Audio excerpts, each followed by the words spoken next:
الخاص بأولمبياد تحدي العقول الفلسطيني للرياضيات، وسؤالنا لليوم هو: سار الرجل مسافة معينة بمعدل ثابت، لو سار بمعدل نصف ميل في الساعة أسرع لكان قد قطع المسافة في 4 أخماس الوقت، ولو سار بمعدل نصف ميل في الساعة بصورة أبطأ لكان قد أمضى 2.5 ساعات إضافيتين على الطريق.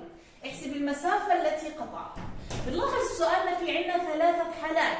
الحالة الأولى إنه سار الرجل مسافة معينة بمعدل ثابت، هي نفس المسافة مشاها بمعدل ثابت بسرعة معينة.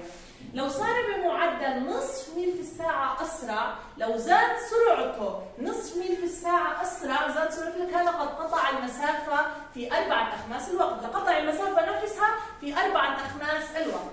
ولو سار بمعدل نصف ميل في الساعة بصورة أبطأ، بطأ سرعته نصف ميل في الساعة لكان قد أمضى 2.5 ساعات إضافيتين على الطريق. احسب المسافة التي قطعها.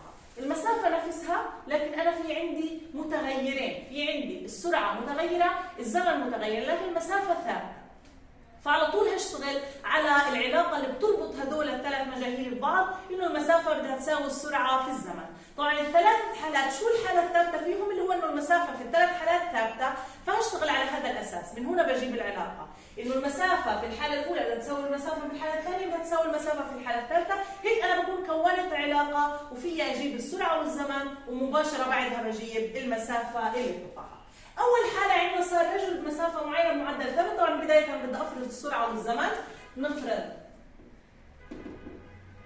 أن السرعة ولتكن x والزمن t. لو فرضنا إنه السرعة x والزمن t. الحالة الأولى صار الرجل مسافة معينة بمعدل ثابت، اللي هي المسافة السرعة هذه بالزمن هذا، إذا المسافة بدها تساوي السرعة في الزمن، إذا x في t بدها تساوي، هذه عبارة عن مسافة، بدها تساوي الحالة الثانية لو صار بمعدل نصف ميل في الساعة لكل ساعة أسرع، يعني السرعة زادت نصف، بكتب x زائد نصف مضروبة في ايش؟ في الزمن. قديش الزمن؟ 4 أخماس الوقت، يعني 4/5 t.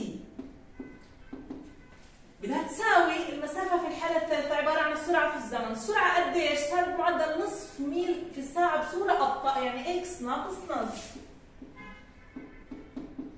قديش الزمن؟ قد أمضى 2.5 ساعات إضافيتين على الطريق، يعني t زادت 2.5، 2.5 اللي هي عبارة عن 5/2، فالزمن هنا t زائد 5/2.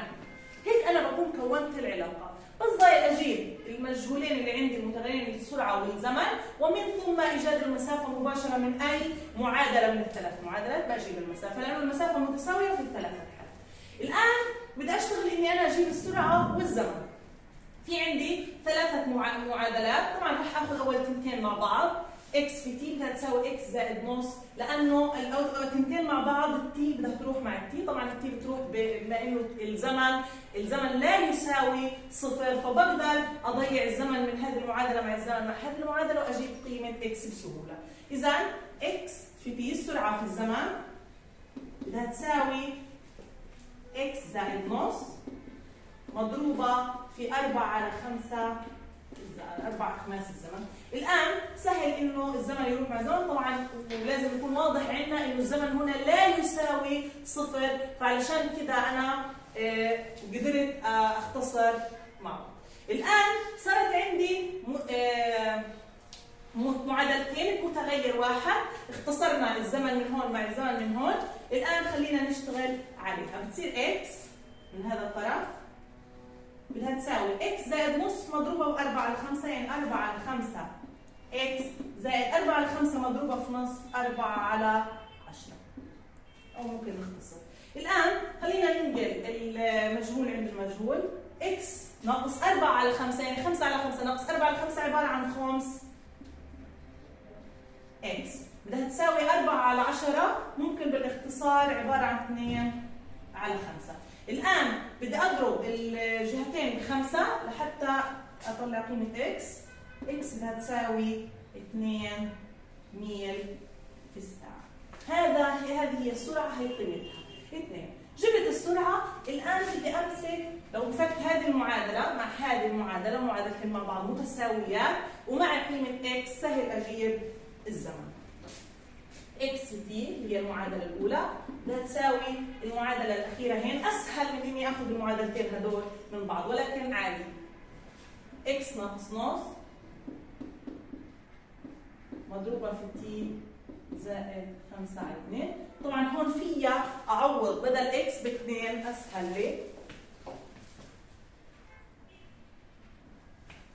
هنا 2 تي تساوي 2 ناقص نص في تي زائد. معادلة بمتغير واحد سهل احلها وبتطلع معي تي قيمتها عبارة عن 15 على 2. بحل المعادلتين قيمة الزمن 15 على 2. الآن صار معي المتغير الأول اللي هو السرعة 2 والزمن 15 على 2. هلا سهل جدا أجيب المسافة بالتعويض بهدول المجهولين بأي معادلة من هدول الثلاث معادلات. أسهل عندي المعادلة اللي هي الأولى إكس في تي اللي هو السرعة في الزمن. إذا المسافة التي قطعها شو بدها تساوي؟ بدها تساوي 2 ضرب 15 على 2 اللي هو السرعة ضرب الزمن، وبدها تساوي 15 ميل، وهذا جواب السؤال. إذا فكرة هذا السؤال دائما في الأسئلة اللي زي هيك لازم أقرأ السؤال كثير منيح، أشوف شو المعطيات وشو المجاهيل عندي وأجيب علاقة. أهم شيء في هذه الأسئلة أن أنا أجيب علاقة تربط المجاهيل اللي عندي لحتى أقول المطلوب. ويعطيكم العافية.